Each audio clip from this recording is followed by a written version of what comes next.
এখন ভূতত্ত্বের ক্ষেত্রে ভূতত্ত্ববিদরা আমাদের বলে যে পৃথিবীর পুরুত্ব যেখানে আমরা বাস করি প্রায় ৩,৭৫০ মাইল। সবচেয়ে গভীরের স্তর তরল এবং গরম, যেখানে প্রাণের অস্তিত্ব অসম্ভব। যতই উপরের দিকে আসবেন ততই শীতল অবস্থা, এবং সবচেয়ে উপরের স্তর যেখানে আমরা বসবাস করি সেটার হচ্ছে ৩০ মাইলেরও কম পুরুত্ব। আর ভূতত্ত্ববিদরা বলে যে আমরা যে উপরিভাগে বসবাস করি সেটা নড়াচড়া করার সম্ভাবনা আছে। এখন বিজ্ঞানীরা বলছে, তারা ভাঁজ ফেনোমেনা নিয়ে বলছে, যার কারণে পর্বতের সংখ্যা বৃদ্ধি পায়।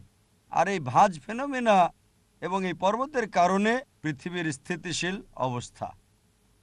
কোরআন বলছে সূরা নাবা অধ্যায় নম্বর ৭৮ আয়াত ৬ ও ৭, আমি পৃথিবীকে সমতল করে সৃষ্টি করেছি والجبال أوتادا আর পর্বতসমূহকে করেছি খুঁটি।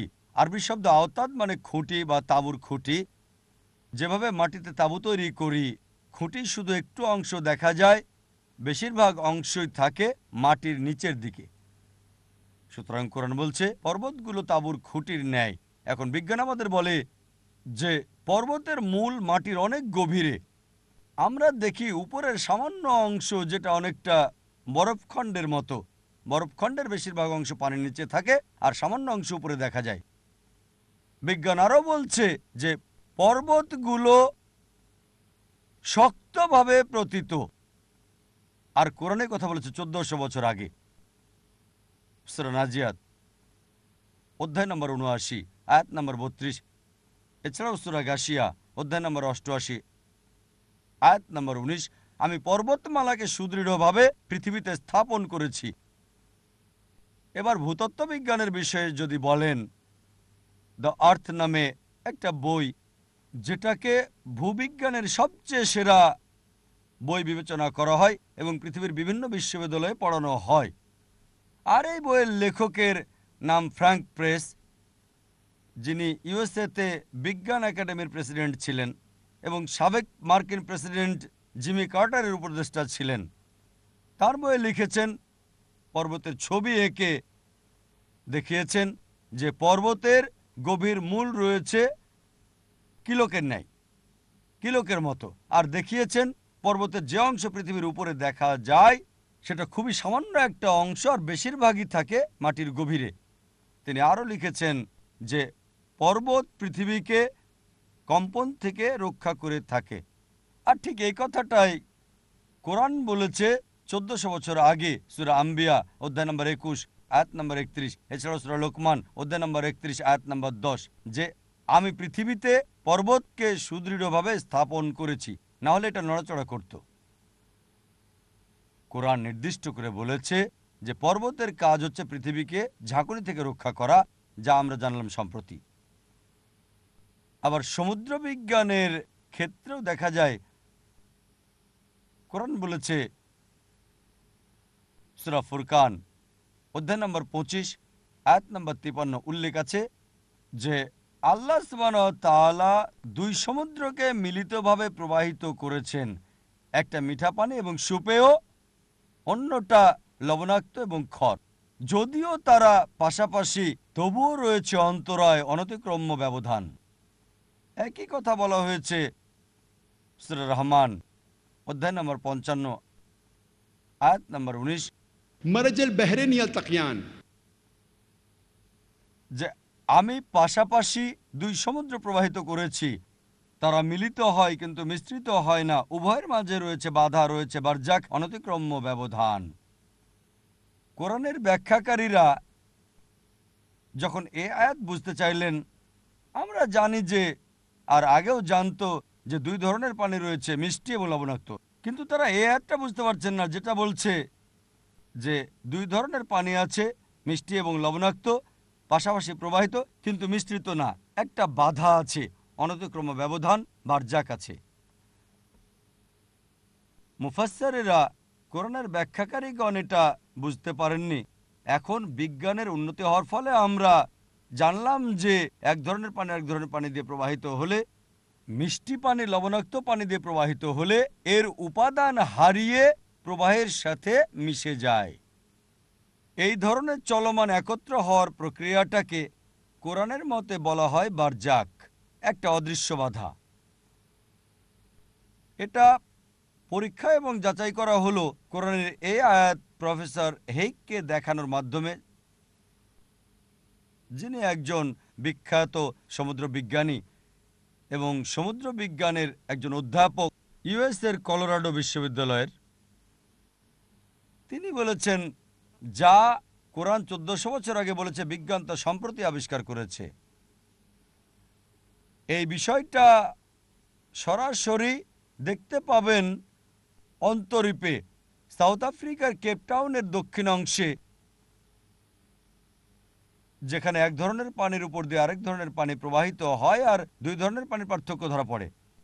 আরেকটা কথা বলা যায়, মিশরের নীল নদের ভূমধ্য সাগর দিয়ে প্রবাহিত হওয়া সবচেয়ে ভালো উদাহরণ উপসাগরীয় স্রোত হাজার হাজার মাইল প্রবাহিত হয়, মেক্সিকোর উপসাগর থেকে শুরু হয় আর উত্তর আমেরিকার পূর্ব দিকে যায়, সামনের দিকে যায়, তারপর পূর্ব দিকে যায় এবং ইউরোপের পশ্চিম দিকে যায়, হাজার হাজার মাইল প্রবাহিত হয়, কিন্তু তখনও তারা দুই পানি আলাদা থাকে। যদি জাহাজে করে গালফ স্রোতের দিকে যান আর তুলে আনেন বাম দিক থেকে এক বালতি পানি আর ডান দিক থেকে আরেক বালতি পানি, দেখবেন যে একটা মিষ্ট অন্যটা লবণাক্ত, এমনকি তাপমাত্রার পার্থক্য বিদ্যমান। চিন্তা করুন, কোরআন এই বিষয়ে 1400 বছর আগে বলেছে। জীববিদ্যা নিয়ে কোরআন বলছে সূরা আম্বিয়া অধ্যায় নম্বর 21 আয়াত নম্বর 30, वजअलना मिनल माइ कुल्ला शैइन है अफला युमिनून। আমি জীবন্ত সব কিছু পানি থেকে সৃষ্টি করেছি, তারপরও কি ঈমান আনবে না? চিন্তা করেন, আরবের মরুভূমিতে কোরআন বলছে জীবন্ত সবকিছু পানি থেকে সৃষ্টি করেছি। কে বিশ্বাস করত? এখন বিজ্ঞানের উন্নতিতে জানতে পেরেছি যে প্রত্যেক প্রাণীর কোষ রয়েছে আর কোষ বেঁচে থাকে সাইটোপ্লাজমের কারণে, যার 80 ভাগই হচ্ছে পানি। এখন বিজ্ঞান আমাদের বলছে যে প্রত্যেক প্রাণীর দেহে 50 থেকে 90 ভাগ পানি আছে। কোরআন বলছে সূরা নূর অধ্যায় নম্বর 24 আয়াত নম্বর 45, আমি প্রত্যেক প্রাণীকে পানি থেকে সৃষ্টি করেছি। কোরআন বলছে সূরা ফুরকান অধ্যায় নম্বর 25 আয়াত নম্বর 54, মানুষকে আমি পানি থেকে সৃষ্টি করেছি। উদ্ভিদবিদ্যার ক্ষেত্রে আগে আমরা জানতাম না যে গাছেরও স্ত্রী পুরুষ ভাগ রয়েছে। সম্প্রতি আমরা জানলাম, সম্প্রতি মানে 100 বছর আগে, 200 বছর আগে, 300 বছর আগে।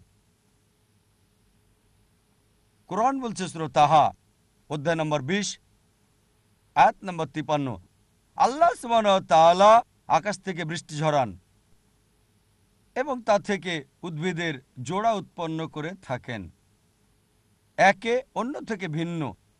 এখানে যে শব্দটা একে অন্য থেকে ভিন্ন মানে হচ্ছে স্ত্রী এবং পুরুষ। কোরআনের এই আয়াত আরবি শব্দটা হচ্ছে আজওয়াজ, মানে স্বামী স্ত্রী, লিঙ্গ মানে স্ত্রী এবং পুরুষ। তাই কোরআন বলছে যে উদ্ভিদের মাঝেও লিঙ্গ বিদ্যমান, নারী পুরুষ।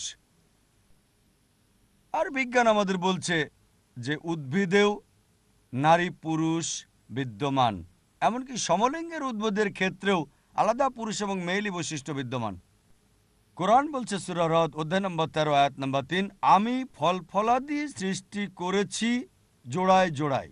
দুটো করে ফল ফলাদিও জোড়ায় জোড়ায় সৃষ্টি করা হয়েছে। আর এখন আমরা জানি ফলদায়ক গাছের শেষ পর্যায়ে হচ্ছে ফল, আর এই পর্যায়ের আগে থাকে ফুল, যার মধ্যে পুংকেশর ডিম্বাণু তৈরি করে স্ত্রী এবং পুরুষ। পরাগ মিশে উর্বর করে, তারপর আমরা ফল পাই পুরুষ এবং স্ত্রী বৈশিষ্ট্যের। এমনকি পার্থেনোকার্পিক ফল, সেগুলো যেমন কলা, ডুমুর, এক ধরনের আনারস, কমলা, তাদেরও আলাদা বৈশিষ্ট্য রয়েছে। এগুলো অনুর্বর ফল, অনুর্বর ফুল থেকে যে ফল হয় তাতেও আলাদা বৈশিষ্ট্য পুরুষ এবং নারী। কোরআন আরও বলছে সূরা ইয়াসিন অধ্যায় নম্বর 36 আয়াত নম্বর 36, আল্লাহ সুবহানাহু ওয়া তাআলা প্রত্যেক প্রাণী এবং মানুষকে সৃষ্টি করেছেন জোড়ায় জোড়ায়। এবং এসব জিনিস যেগুলো তোমরা জানো এবং জানো না, আল্লাহ বলেছেন সব কিছু জোড়ায় জোড়ায় সৃষ্টি করা হয়েছে, মানুষ ছাড়াও প্রাণী, উদ্ভিদ এবং যেগুলো আমরা জানি না। আমরা জানি যে বিদ্যুতের মতো বস্তুরও পজিটিভ নেগেটিভ আছে, ইলেকট্রন, প্রোটন এবং অন্যান্য জিনিস যেগুলো আমরা জানি না। আল্লাহ বলেছেন সব কিছুকে জোড়া জোড়া সৃষ্টি করেছেন, যেগুলো জানি এবং যেগুলো জানি না।